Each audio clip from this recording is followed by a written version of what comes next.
आज भूकंप का कहर हर जगह दिखाई दिया। भूकंप से आज एक बार फिर नेपाल समेत हिंदुस्तान भी हिल गया। पूरे उत्तर भारत में तेज झटके महसूस किए गए। इधर बाजार में भी बिकवाली का ऐसा भूचाल आया जिससे बाजार में अफरा तफरी मच गई और निवेशक दहशत में आ गए। सेंसेक्स करीब 650 पॉइंट टूट गया। रुपए पर भी डॉलर ने बड़ा हमला किया और उसकी भी नींव हिलती नजर आई।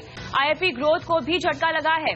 इधर सरकार के लिए भी संसद में भूचाल जैसी परिस्थिति थी। भूमि बिल को ज्वाइंट कमेटी के पास भेज दिया गया। इन तमाम खबरों पर करेंगे विस्तार से बात, लेकिन उससे पहले हेडलाइंस।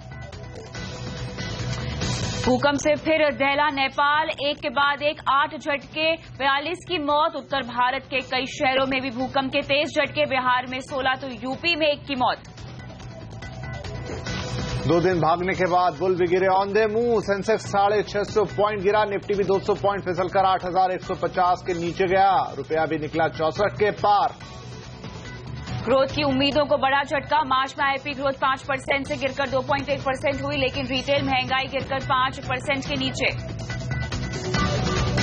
भूमि और जीएसटी बिल पर सरकार को झटका। ज्वाइंट कमेटी को भेजा गया जमीन बिल। राहुल का आरोप, आजकल सूट बूट पहनकर आते हैं बड़े चोर। सबसे बड़े चोर खुले दिन में आते हैं, सबके सामने आते हैं और सूट पहनकर आते हैं। अमेठी में फूड पार्क को लेकर राहुल स्मृति के बीच छिड़ी जंग। राहुल ने मांगा फूड पार्क तो स्मृति बोली राहुल को जनता से नहीं है कोई लेना देना।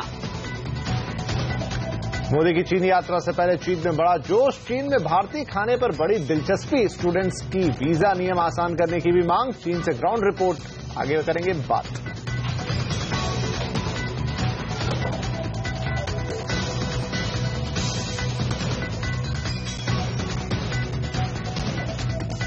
नमस्कार, स्वागत है आप सभी का आवाज एट 9 में। मैं हूं कविता थपलियाल। नमस्कार, आपके साथ में हूं विपिन भट्ट। आगे बढ़े उससे पहले कुछ और हेडलाइंस।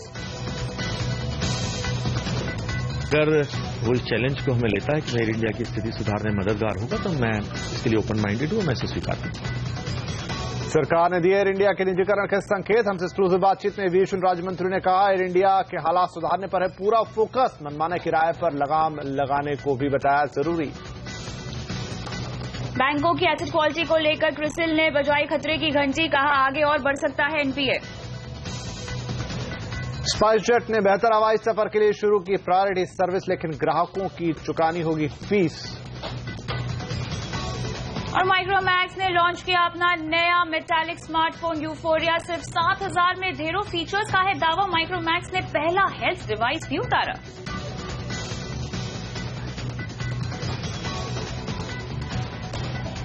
आवाज एट 9 में सबसे पहले बात करेंगे बाजार में आज आए भूचाल की। बाजार को आज एक बड़ा झटका लगा और वो पूरी तरह से हिल गया। रुपए की हालत भी आज पतली नजर आई।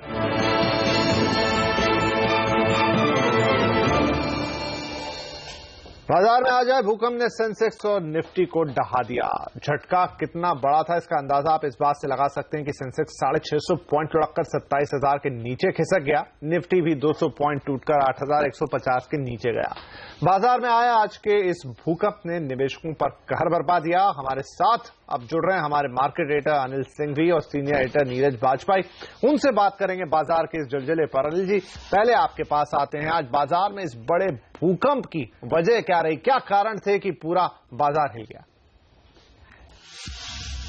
आज दुनिया भर के बाजारों की कमजोरी के संकेतों से यह तो तय था कि बाजारों की सुस्त शुरुआत होगी, लेकिन जैसे भारतीय बाजार खुले रुपए में भी अच्छी खासी कमजोरी होती हुई दिखी।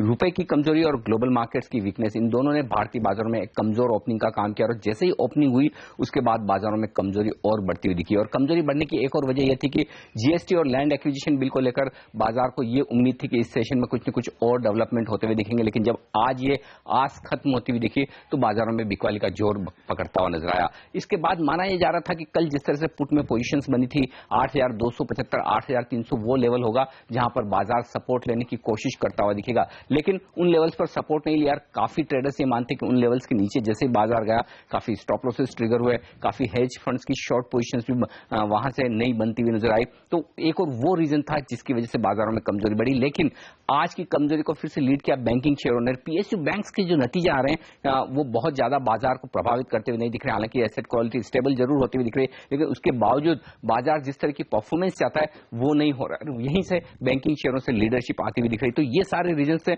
जिसके चलते आपने देखा सेंसेक्स और निफ्टी काफी तेजी से गिरते हुए नजर आया, और सेंसेक्स आज 27,000 के लेवल के नीचे भी जाता हुआ नजर आया, और निफ्टी में भी काफी लोअर लेवल पर आज दिन के लोएस्ट पॉइंट पर जाकर क्लोजिंग होती हुई नजर आई। सेंसेक्स और निफ्टी के अलावा अगर आप देखें तो मिड कैप और स्मॉल कैप शेयरों में भी अच्छी खासी गिरावट आज हावी होती दिखी, लेकिन अल्टीमेटली जो बड़ी गिरावट दिखी वो बैंक निफ्टी से आती हुई दिखी, और बैंक निफ्टी ने आज भी कमजोरी को लीड करने का काम किया, और यहीं से सबसे ज्यादा दबाव बाजार पर बनता हुआ दिखा, 3-3.25% की कमजोरी। बिल्कुल, अब चलते हैं यहाँ पर नीरज के पास। ये बताएं नीरज के यहाँ बाजार के आज के एक्शन की क्या हाइलाइट्स रही हैं, खासतौर से किन शेयरों और सेक्टरों की सबसे ज्यादा पिटाई हुई?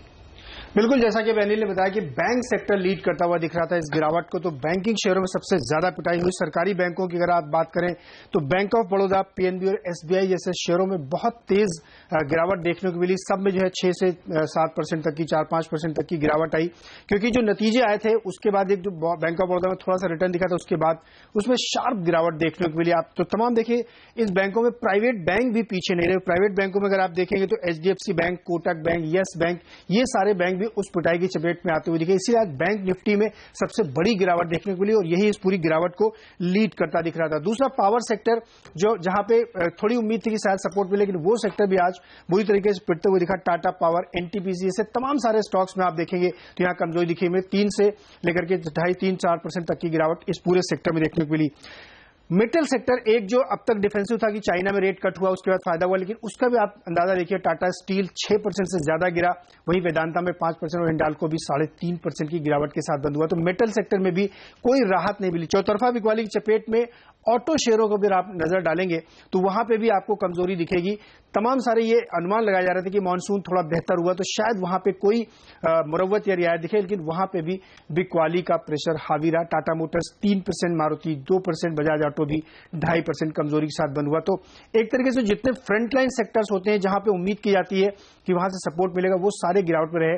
बीएचईएल, आईडीएफसी और एलएनटी जैसे शेयर्स जो माना जाता है कि निफ्टी को थोड़ा सपोर्ट देते, लेकिन वहां पे भी गिरावट देखने को मिली। सिर्फ एक डॉक्टर रेड्डीज ऐसा शेयर था जिसने बाजार को थोड़ा सपोर्ट दिया, उसके नतीजे बेहतर थे, इसलिए उसमें 3% तक की तेजी देखने को मिली। तो कुल मिला के तमाम सारे सेक्टर्स में बिकवाली देखने को मिली। सिर्फ एक डॉक्टर रेड्डीज ही था जो जहां पे थोड़ी सी खरीदारी देखने को मिली, वो भी अच्छे नतीजों की वजह से। जी नीरज, बहुत शुक्रिया। साथ में अनिल जी आपका भी बहुत शुक्रिया।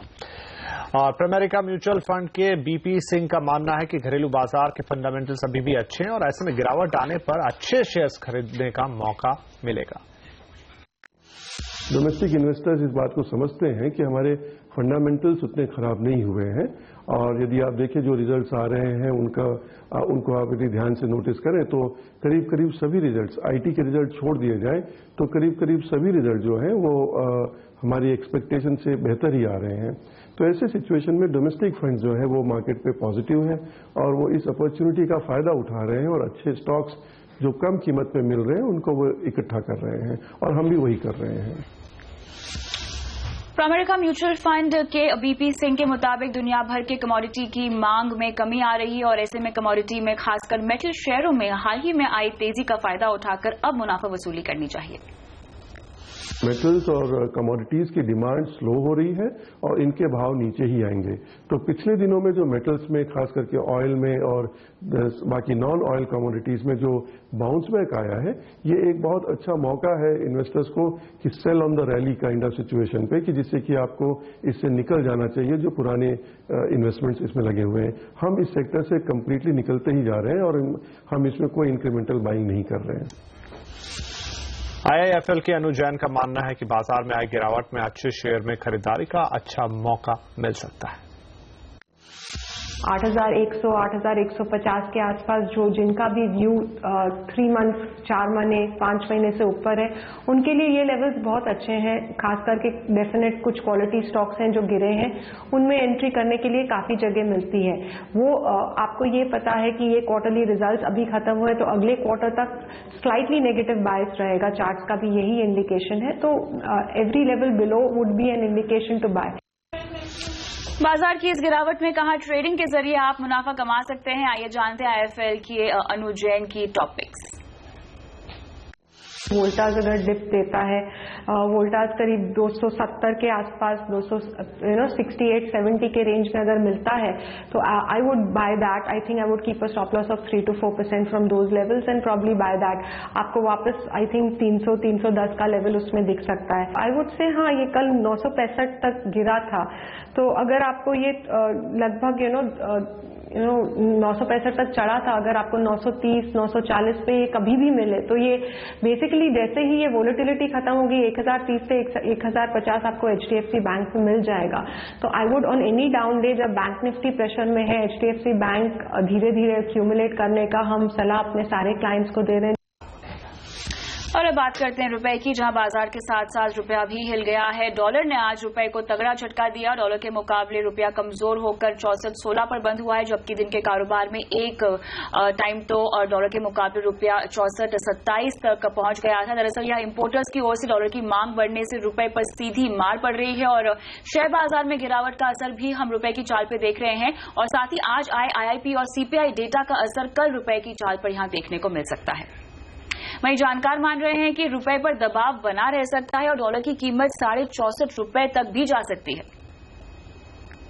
FIIs का जो पैसा जो आना तो बंद हो चुका है और उनका जो money going out of country as putting pressure. मेरे हिसाब से आई थिंक थोड़ा सा शॉर्ट टर्म में 64.5 64.60 तक इसमें जो डेप्रिसिएशन साइकिल है वो बने रहेगा और करीब मेरे हिसाब से आई थिंक 64.5 जैसा ब्रीच करते हुए थोड़ा सा इंटरवेंशन प्रेशर से एक्सपेक्ट कर सकते हैं, बट इसको बहुत जल्दी नीचे लाना डिफिकल्ट रह सकता है. बाजार और रुपए के लिए ही नहीं, बाजार के लिए ग्रोथ के मोर्चे पर भी तगड़ा झटका लगा है.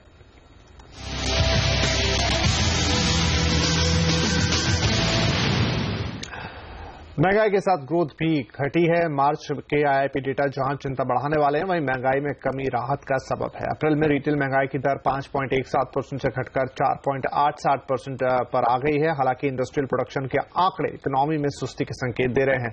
मार्च में आईआईपी ग्रोथ 5% से गिरकर 2.1% रही है. इन आंकड़ों पर और बातचीत करने के लिए अब हमारे साथ जुड़ रहे हैं हमारे बैंकिंग एडिटर प्रदीप पंड्या.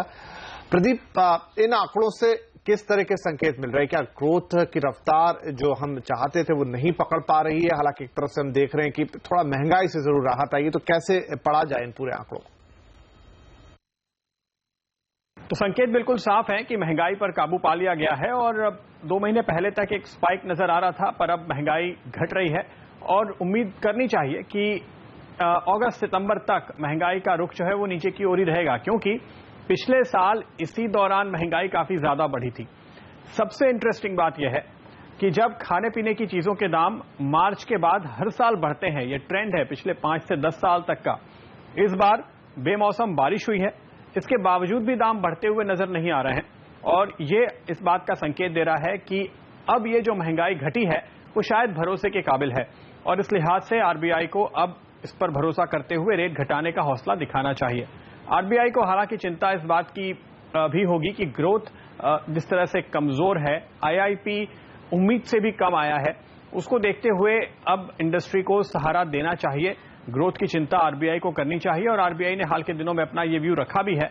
लेकिन महीने भर पहले तक नजरिया ये था कि अगले 3 में से 2 पॉलिसी में रेट कट होगा, यानी आधे % का रेट कट अगले 6 महीने में होगा. ये व्यू हम लेके चल रहे थे, पर अब थोड़ी सी दिक्कत आ गई है. पहली दिक्कत हो गई है क्रूड में जिस तरह की तेजी देखने को मिली. अगर ये टिकी रहती है, अगर क्रूड वापस से करेक्ट नहीं होता या यहां से कभी 70 के ऊपर निकल गया या उसके आसपास बना रहता है, तो आरबीआई थोड़ा झिझकेगा. दूसरी बड़ी चिंता की बात है रुपए में जो लगातार कमजोरी देखी जा रही है. तो आरबीआई चाहेगा कि कमोडिटी और करेंसी मार्केट और साथ ही साथ शेयर बाजार भी थोड़ा स्टेबल हो जाए, फिर फैसला लिया जाए. यही वजह है कि जानकार मानते हैं कि अब जो निर्णय है वो अगले महीने की पॉलिसी में ही होगा. पॉलिसी के बाहर रेट कट शायद थोड़ी जल्दबाजी हो सकती है, इसलिए इस बार पिछले 2 कट पॉलिसी के बाहर हुए हैं, तो इस बार शायद फिर से सरप्राइज ये होगा कि पॉलिसी में ही रेट कट हो. शुक्रिया प्रदीप. खराब आईआईपी डेटा और महंगाई में नरमी आने के बाद जानकारों का कहना है कि आरबीआई को अब ब्याज दरों में कमी करनी चाहिए. आरबीआई को रेट कट के बारे में सोचना जायज है, इसलिए नहीं कि महंगाई का ही है, बट कैपेक्स साइकिल को, इन्वेस्टमेंट्स को किक स्टार्ट करने के लिए अब एक वो इंडिकेशन की जरूरत है। और so from revival of capex cycle के हिसाब से मेरा मत है कि रेट कट से उसको थोड़ा सा बढ़ावा मिलेगा and that will help the industry.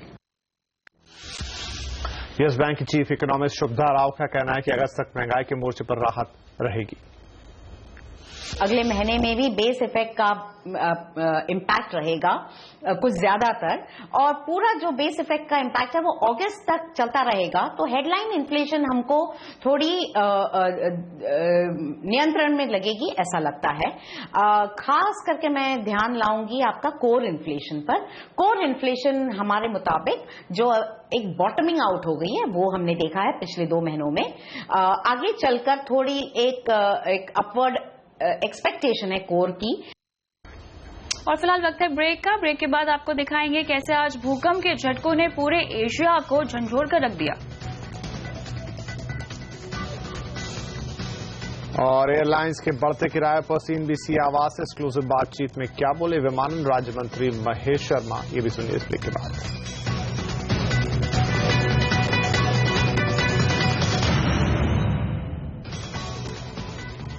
Nepal में आए भूकंप से आज पूरा एशिया हिल उठा। नेपाल और भारत में इस भूकंप ने जमकर तबाही मचाई है। रिक्टर स्केल पर 7.3 तीव्रता वाले भूकंप का केंद्र नेपाल के कोडारी में था और नेपाल के कई शहरों में भूकंप से भारी तबाही की खबर है। भारत और नेपाल के अलावा एशिया के चीन, इंडोनेशिया, बांग्लादेश, अफगानिस्तान समेत कई और देश भी इससे अछूते नहीं रहे हैं। 3.5 घंटे में भूकंप के 8 झटके महसूस किए गए हैं। ताजा जानकारी मिलने तक 42 लोगों की मौत की पुष्टि हो चुकी है, जबकि 1000 से ज्यादा लोग जख्मी हुए हैं।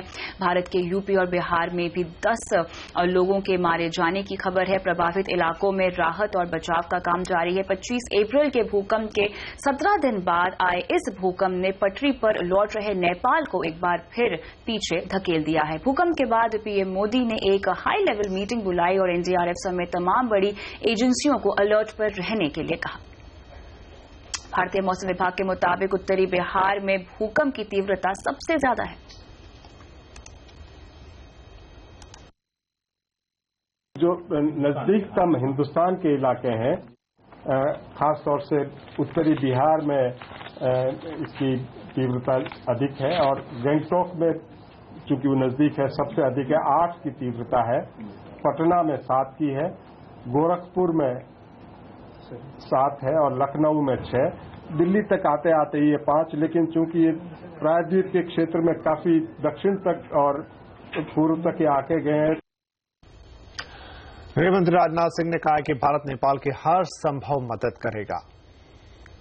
जो भी इतना मैं कहना चाहता हूं कि जिस भी प्रकार की सहयोग की आवश्यकता होगी नेपाल के बराबर भारत उसके लिए तैयार है।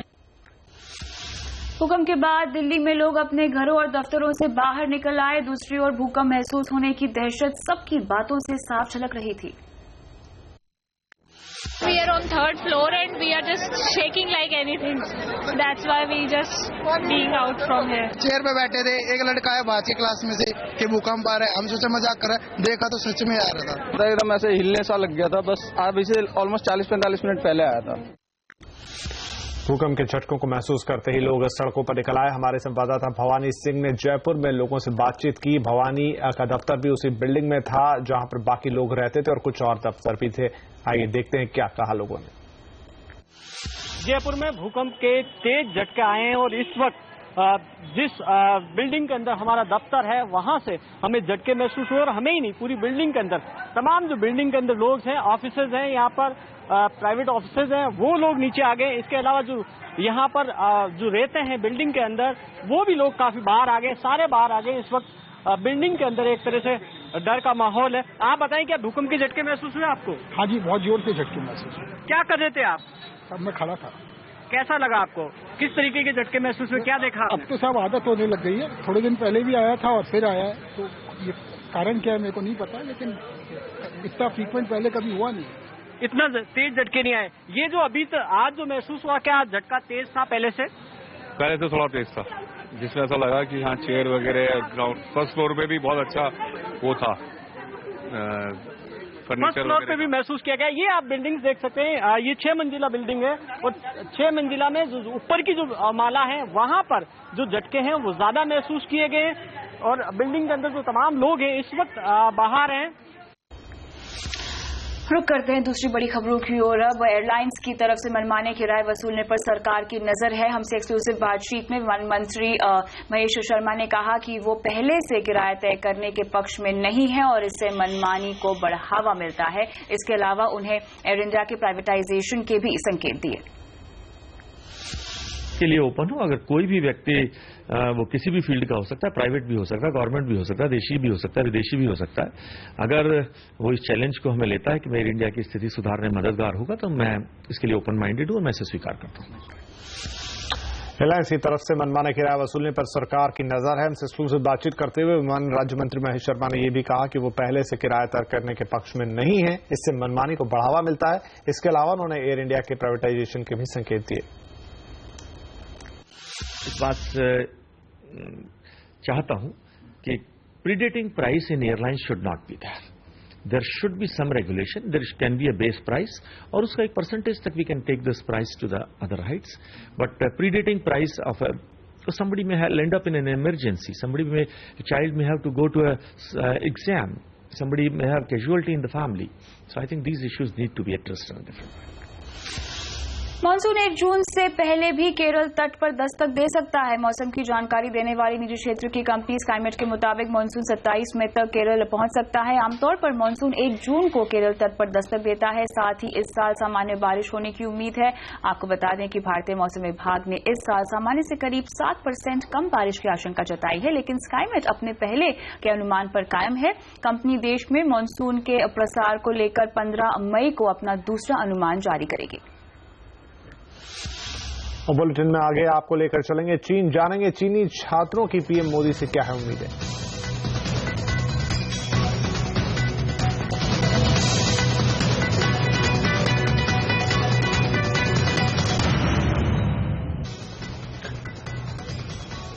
अब हम बात करेंगे प्रधानमंत्री नरेंद्र मोदी की चीन यात्रा और उससे जुड़ी उम्मीदों की।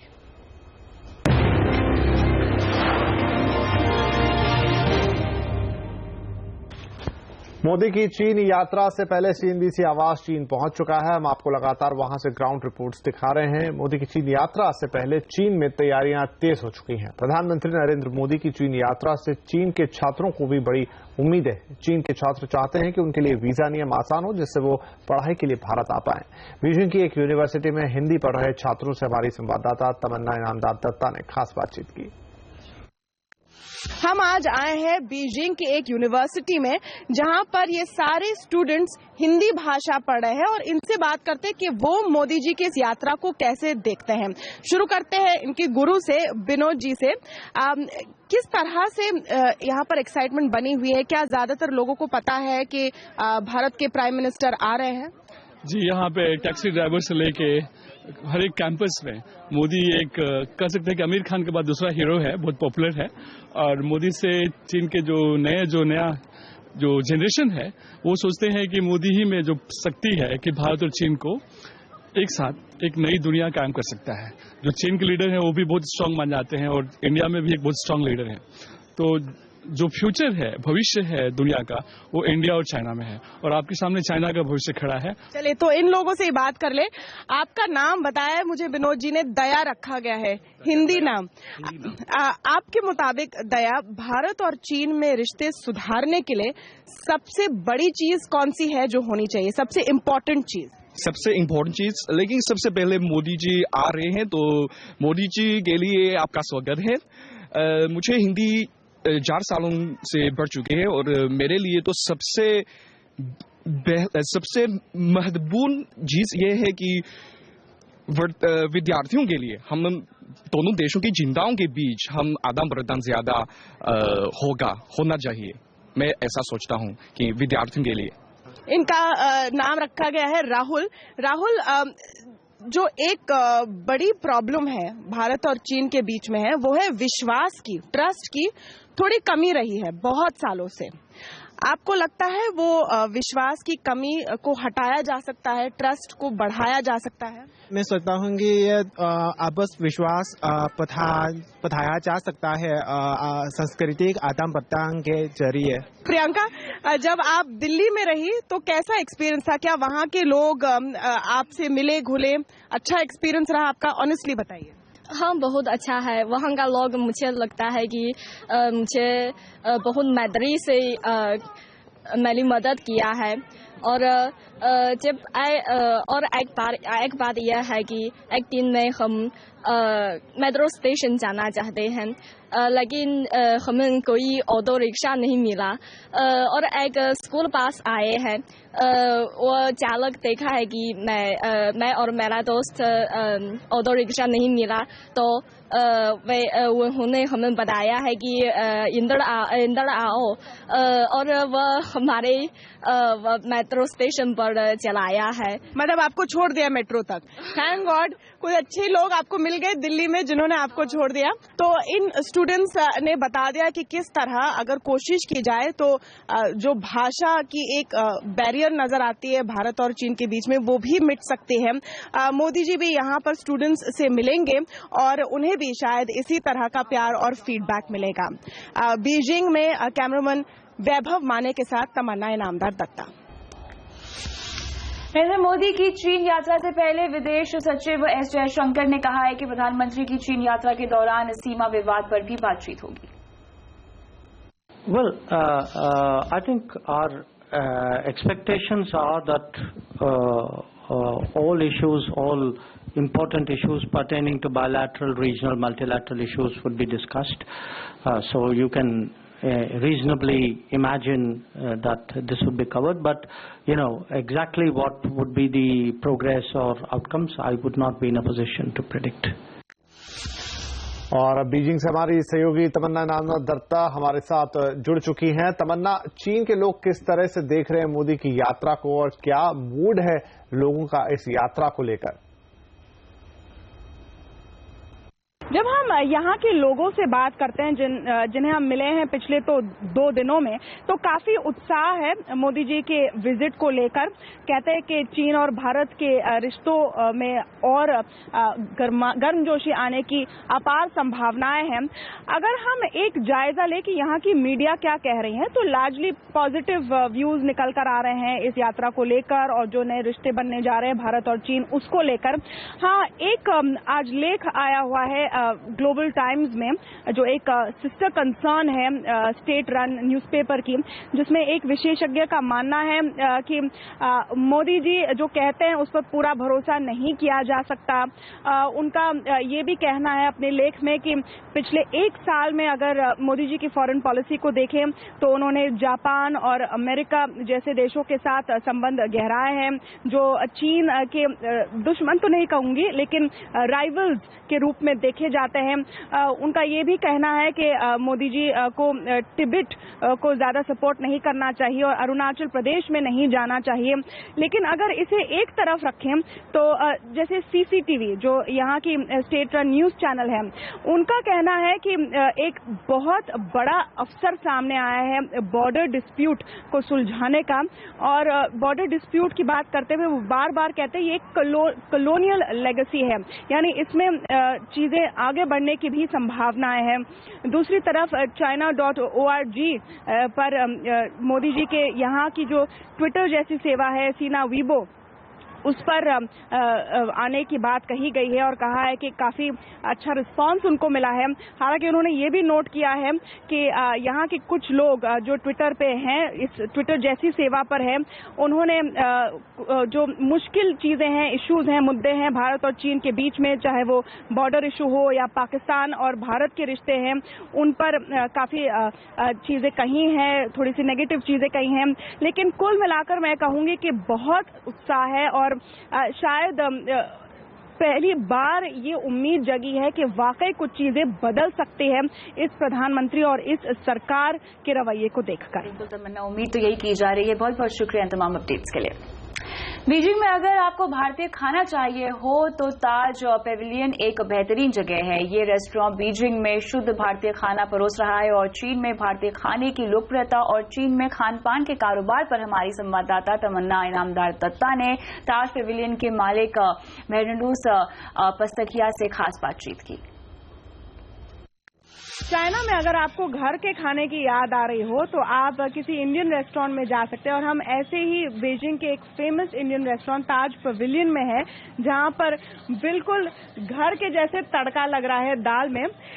इस होटल के पीछे और ऐसे कई और होटल्स के पीछे, इंडियन रेस्टोरेंट्स के पीछे है मेहरनूस पस्ताकिया, जो यहाँ करीब 24 सालों से रह रहे हैं और आइए उनसे थोड़ा सा बात कर लेते हैं।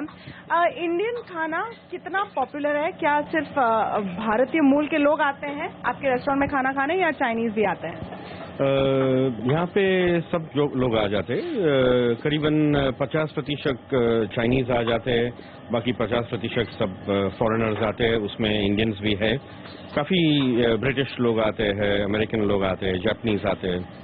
जिस तरह चाइनीज खाना भारत में इतना फेमस हो रखा है और गली गली में एक्चुअली मिलता है, जो भी उसका वर्जन हो, उस तरह क्या इंडियन खाना यहाँ पर आपको लगता है फेमस हो सकता है?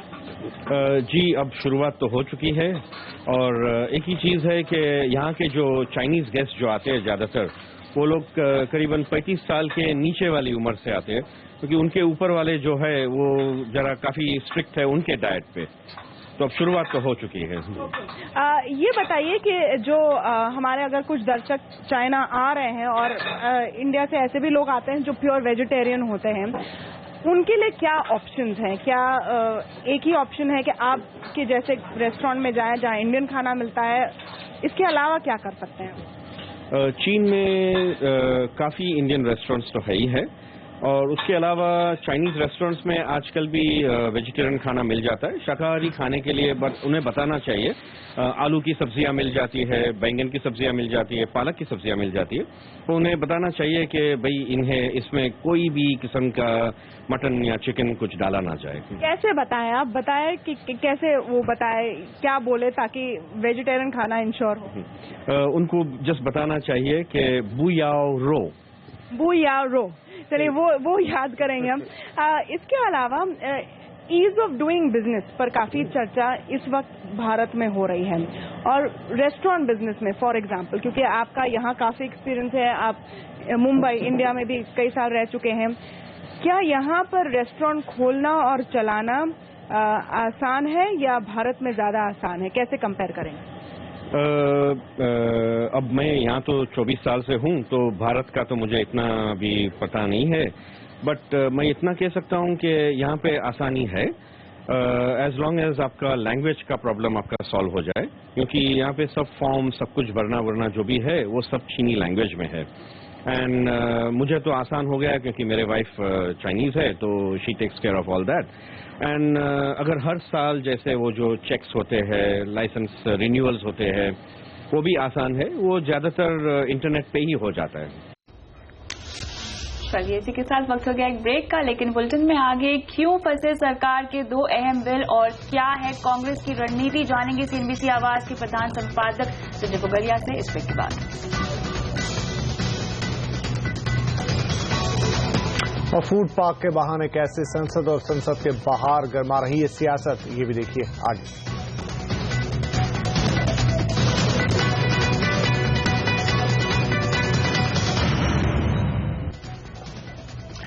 मोदी सरकार के 2 बड़े रिफॉर्म लटकते नजर आ रहे हैं। भूमि अधिग्रहण बिल और केंद्र सरकार ने आज ज्वाइंट कमेटी को सौंप दिया है। इस कमेटी में 30 सदस्य होंगे और SS अहलूवालिया कमेटी की अध्यक्षता करेंगे। मानसून सत्र के पहले हफ्ते तक कमेटी अपनी रिपोर्ट यहां सौंपेगी। इधर GST पर संविधान संशोधन बिल भी राज्यसभा की सिलेक्ट कमेटी के पास भेज दिया गया है। सिलेक्ट कमेटी के अध्यक्ष भूपेंद्र यादव समेत 21 सदस्य होंगे।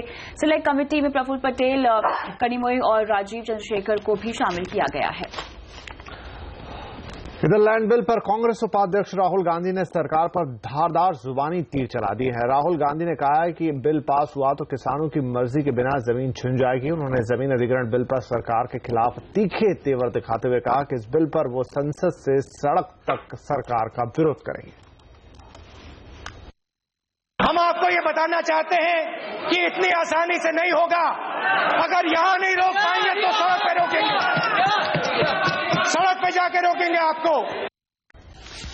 राहुल ने फिर कहा ये सूट बूट वाली सरकार है। इतना ही नहीं, उन्होंने करारा हमला बोलते हुए ये तक कह डाला कि सबसे बड़े चोर सूट बूट पहनकर ही आते हैं। मैं सोचता था कि चोर रात को आते हैं, छुप के आते हैं, खिड़की के अंदर से कूद कर आते हैं, मगर मुझे पता लगा कि सबसे बड़े चोर खुले दिन में आते हैं, सबके सामने आते हैं और सूट पहनकर आते हैं। राहुल के तल्ख तेवर से साफ है कि भूमि बिल पर सरकार को कांग्रेस का किसी भी तरह से समर्थन मिलता नहीं दिख रहा है। आखिर आगे क्या होगा, इस बारे में बात करने के लिए अब हमारे साथ जुड़ रहे हैं CNBC आवाज के प्रधान संपादक संजय पुगलिया। संजय जी, जिस तरीके का कांग्रेस का रवैया है या जैसा आज राहुल के तेवर दिखाई दिए काफी सख्त लग रहे थे, तो ऐसे में इस बिल का अब क्या होगा? लगता तो नहीं कि कांग्रेस साथ देगी सरकार। लैंड बिल ज्वाइंट कमेटी को गया है। ज्वाइंट कमेटी की बातें सरकार हर हालत में मान ले ये जरूरी नहीं है, क्योंकि उसकी सिफारिशें रिकमेंडेटरी नेचर की होती हैं, बाइंडिंग नहीं होती। लेकिन यहां पर भी विपक्ष और सरकार इस बात पर सहमत हो गए। जो विपक्ष की एक बड़ी डिमांड थी वो यही थी कि आप सिलेक्ट कमेटी या ज्वाइंट कमेटी से बचा करके संसद में तत्काल क्यों पास कराना चाहते हैं? थोड़ा और गहरा विचार विमर्श हो जाए, कुछ महीने और ही तो लग जाएंगे, इसमें आप लोग इसको इतनी प्रतिष्ठा की बात क्यों बना रहे हैं? तो कहीं ना कहीं यहां पर सरकार ने कंसीड किया है और ज्वाइंट कमेटी की बात मान ली है। तो इसमें भी वही बात कहूंगा, जो लोग ये समझते थे कि इस सेशन में पास नहीं हुआ तो ये बहुत ही निगेटिव, बहुत ही निराशा की खबर है, उनको इस बात से निराशा हो सकती है। लेकिन इसका सकारात्मक पॉजिटिव पहलू यह है कि मॉनसून सेशन में लैंड बिल भी कुछ और संशोधन ही सही लेकिन पास हो जाएगा, क्योंकि कमेटी मैकेनिज्म की यही खूबसूरती है कि जिस प्रकार से लोग पूरे हाउस में लड़ते हैं वहां वैसी लड़ाइयां नहीं होती। वहां पर एक सहमति, एक डिस्कशन के बाद एक निर्णय पर उनको पहुंचना होता है। असहमति का अधिकार तब भी रहता है, लेकिन वहां पर शांति से बात होती है और काम की बात होती है। तो ज्वाइंट कमेटी बन जाने का मतलब यह है कि विपक्ष ये मान चुका है कि इस बिल को वो अनंत काल तक डिले नहीं कर सकते, कुछ समय तक डिले कर सकते हैं। सरकार के लिए अच्छी बात यह हो गई है कि ज्वाइंट सेशन तक जाने की नौबत नहीं आएगी और ज्वाइंट कमेटी से काम चल जाएगा। तो यस, थोड़ी देर होगी, लेकिन ये दोनों बिल, लैंड बिल और GST, ये दोनों मॉनसून सेशन में पास होने की अब पूरी संभावना बन गई है। शुक्रिया संजय। लेकिन यहाँ पर इधर आज अमेठी फूड पार्क को लेकर भी संसद में जोरदार हंगामा हुआ है। केंद्रीय मंत्री स्मृति ईरानी ने अपने अमेठी दौरे में कांग्रेस उपाध्यक्ष राहुल गांधी को निशाने पर लिया। स्मृति ईरानी ने आरोप लगाया कि राहुल फूड पार्क के मुद्दे पर कॉर्पोरेट्स के लिए लॉबिंग कर रहे हैं। केंद्रीय खाद्य प्रसारण मंत्री हरसिमरत कौर ने भी फूड पार्क पर सफाई दी। Mega food park was granted in principle approval on 24th September 2010. The promoter company therefore started extension several times to enable it to complete the pre-credentials for the final approval. The last extension was granted up to 30th March 2014. इधर छुट्टी से आने के बाद राहुल गांधी कुछ बदले बदले से नजर आ रहे हैं। संसद में उनके तेवर काफी तल्ख हो रहे हैं। कभी फूड पार्क के बहाने तो कभी भूमि बिल के बहाने वो मोदी सरकार पर वार कर रहे हैं। सरकार की उनसे निपटने की क्या रणनीति होगी और क्या कांग्रेस को राहुल के ये जो नया रूप है इस पर और बातचीत करने के लिए अब हमारे साथ हैं बीजेपी के प्रवक्ता GVL नरसिम्हा राव और कांग्रेस प्रवक्ता प्रियंका चतुर्वेदी। आप दोनों का बहुत स्वागत है। राव साहब, पहले आपके पास ही आऊं। राहुल गांधी जब से वापस आए तो उनके तेवर हम सभी देख रहे हैं। कभी बोलते हैं कि सूट बूट वाली सरकार है, आज उन्होंने कह दिया कि चोर सूट पहनकर ही आते हैं। एक के बाद एक हमला आपकी सरकार पर हो रहा है, इसे कैसे ले रहे हैं? अब जब आप अटैक करते हैं, आरोप करते हैं, उसमें यदि कुछ तथ्य होंगे तभी उसका असर होता है। झूठ के आधार पर या मिथ्या के आधार पर जब अटैक करते हैं तब इसका कोई असर नहीं होता है, इसका उल्टा असर होता है। और जब चोर सरकार की यदि जनता को याद आएगी, सबसे पहले ये मनमोहन सिंह जी की, सोनिया गांधी जी के अगुवाई में जो सरकार चली, सबसे पहले जनता को उसी सरकार की याद आएगी, क्योंकि जिस प्रकार जनता को पैसा को लूटा गया, इससे पहले चोरी का कोई उदाहरण भारत के इतिहास में नहीं रहा है। और जिस परिवार से राहुल गांधी आते हैं, उन्हीं परिवार के मुखिया पर, उन्हीं परिवार के सदस्यों पर चोर का आरोप लगा है। गली गली में चोर है। जब इस प्रकार की आरोप आपके परिवार पर लगा है, तो इसलिए किसी और के ऊपर पत्थर फेंकने के पहले अपने घर के अंदर झांक कर देखने ये तो मानेंगे कि राहुल एक्टिव हो गए, क्योंकि 2 महीने गायब थे तो बड़ा शोर मच रहा था कि कोई नहीं जानता कहां हैं, क्या कर रहे हैं, लेकिन आए हैं तो तेवर बड़े तीखे हैं और कुछ हद तक उन्होंने आप सबके लिए परेशानी खड़ी कर दी है। देखिए, मैंने जैसा कहा, यदि फैक्ट्स के आधार पर, तथ्यों के आधार पर किसी प्रकार की सरकार की आलोचना होती है तो उसकी लाभ मिलता है। जब झूठों के सहारे आप करेंगे, आप सुर्खियां बटोर रहे हैं, इसमें कोई दो राय नहीं है, बस लेकिन वो सुर्खियों के जरिए जब आप जनता के समर्थन में, जनता के अदालत में आप जाएंगे, ये फूड पार्क को लेकर जो उन्होंने कहा, उन्होंने जो बाकी जो भी आरोप लगाए, जो आज इकोनॉमिक टाइम्स में जो फ्रंट पेज में जो छपा है, जो उन्होंने जो true lies, utter lies and half truths जो राहुल गांधी लगातार लगा रहे हैं, उसकी आज इकोनॉमिक टाइम्स में मैं अपनी आंकड़े नहीं दे रहा हूं, तो पेपर में पूरी तरह प्रियंका का भी स्टैंड ले लेते हैं। यहाँ पे तथ्य नहीं और मिथ्या के आधार पर ये सारे आरोप लगाए गए हैं, आपका क्या कहना है?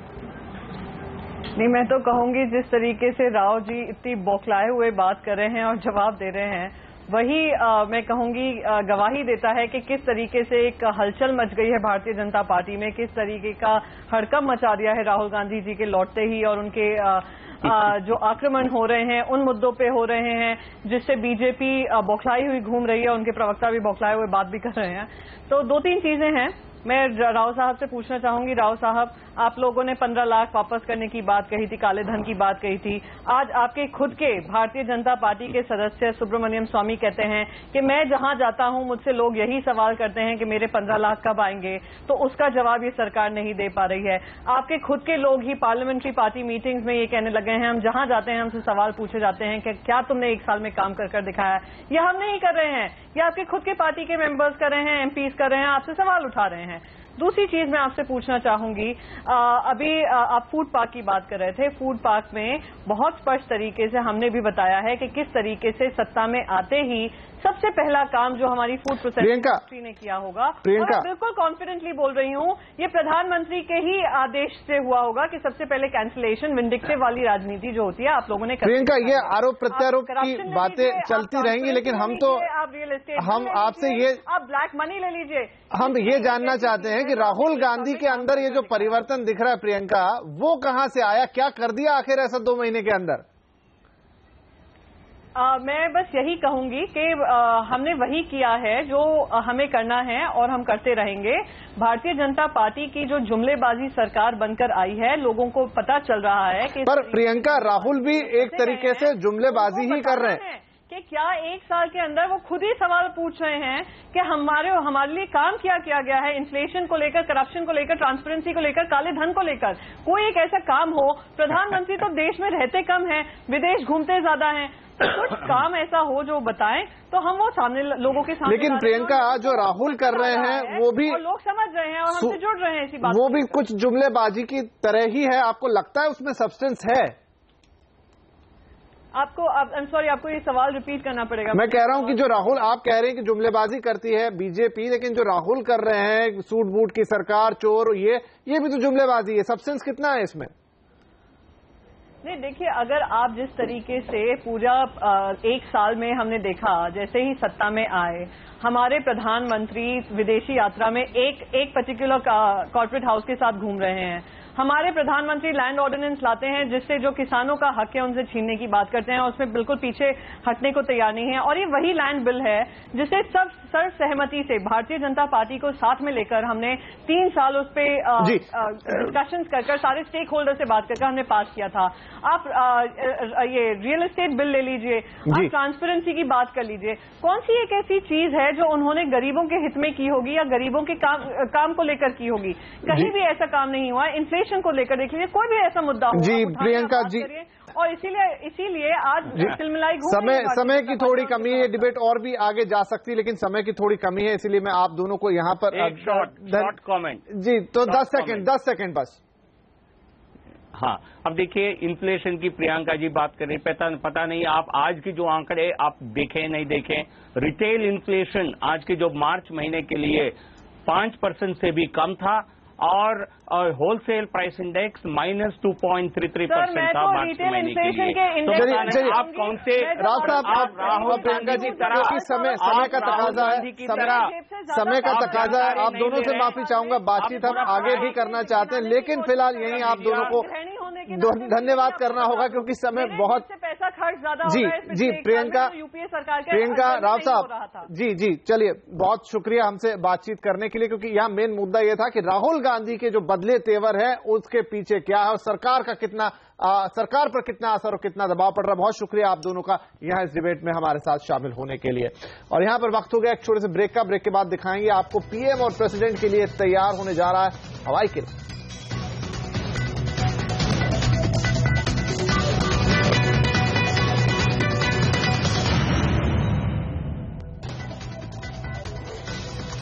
आने वाले वक्त में पीएम मोदी अमेरिकी राष्ट्रपति की तरह हवा में चुस्त सुरक्षा घेरे के बीच विदेश यात्रा करते नजर आएंगे। जी हां, प्रधानमंत्री के लिए जल्द ही देसी एयरफोर्स 1 को मंजूरी मिलने वाली है।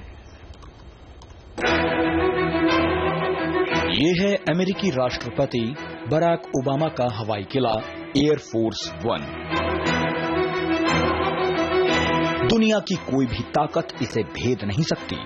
इसी एयरफोर्स 1 की तर्ज पर हमारे देश के प्रधानमंत्री और राष्ट्रपति के लिए भी तैयार होने जा रहा है देसी एयरफोर्स 1। इस देसी एयरफोर्स 1 में सुरक्षा से जुड़ी वो तमाम खूबियां होंगी जो आपने अमेरिकी एयरफोर्स 1 के बारे में सुनी हैं। सूत्रों की माने तो जल्द ही सरकार एयर इंडिया से 2 बोइंग 777-330 एयरक्राफ्ट खरीदेगी। इन एयरक्राफ्ट्स को जरूरत के हिसाब से मॉडिफाई किया जाएगा। एयरक्राफ्ट में एग्जीक्यूटिव ऑफिस और बेडरूम भी होगा। ये उच्च तकनीकी सुरक्षा उपकरणों से लैस होगा। किसी भी आपात स्थिति में साउंड अलर्ट के लिए रडार वार्निंग रिसीवर लगाए जाएंगे। सबसे बड़ी बात यह है कि एयरक्राफ्ट किसी भी तरह की मिसाइल का हमला रोकने में सक्षम होगा। रक्षा मंत्री मनोहर पर्रिकर की अध्यक्षता वाली डिफेंस एक्विजिशंस काउंसिल ने पीएम और राष्ट्रपति की लंबी हवाई यात्राओं के लिए देसी एयरफोर्स 1 तैयार करने का फैसला लिया है। Bureau report.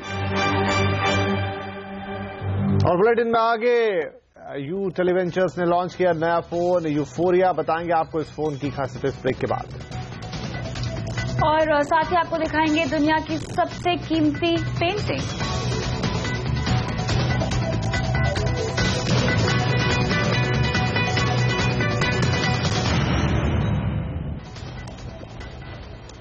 माइक्रोमैक्स की सब्सिडियरी कंपनी यू टेलीवेंचर्स ने आज अपना दूसरा फोन यूफोरिया लॉन्च किया। क्या खास है इस फोन में, बता रहे हैं हमारे टेक गुरु अभिषेक तलंग।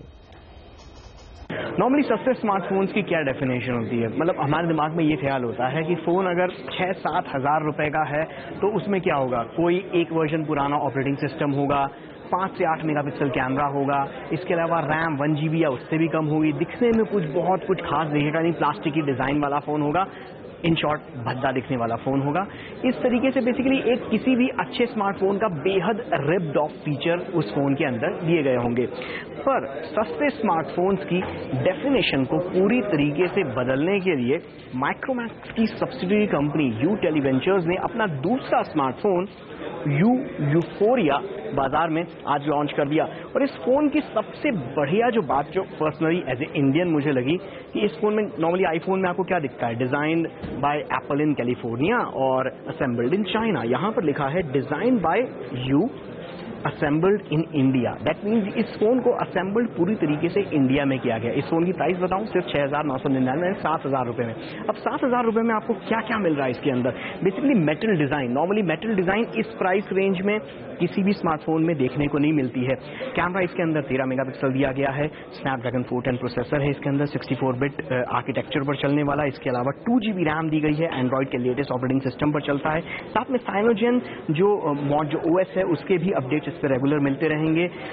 कुल मिलाकर ओवरऑल जिस प्राइस रेंज में यूफोरिया बाजार में आया है, इसकी टक्कर में इस वक्त मार्केट में और कोई भी फोन नहीं है जो इतने कम दाम में इतने सारे फीचर्स दे सके। और इस फोन का फुल ब्लोन रिव्यू टेक गुरु पर अगले हफ्ते आपको देखने को मिलेगा।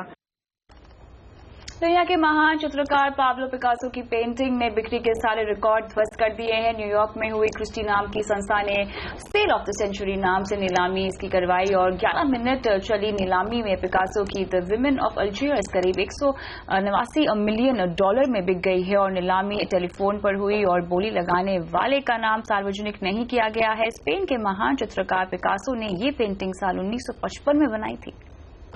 और आवाज एट 9 में आज के लिए इतना ही। हमें दीजिए इजाजत। नमस्कार।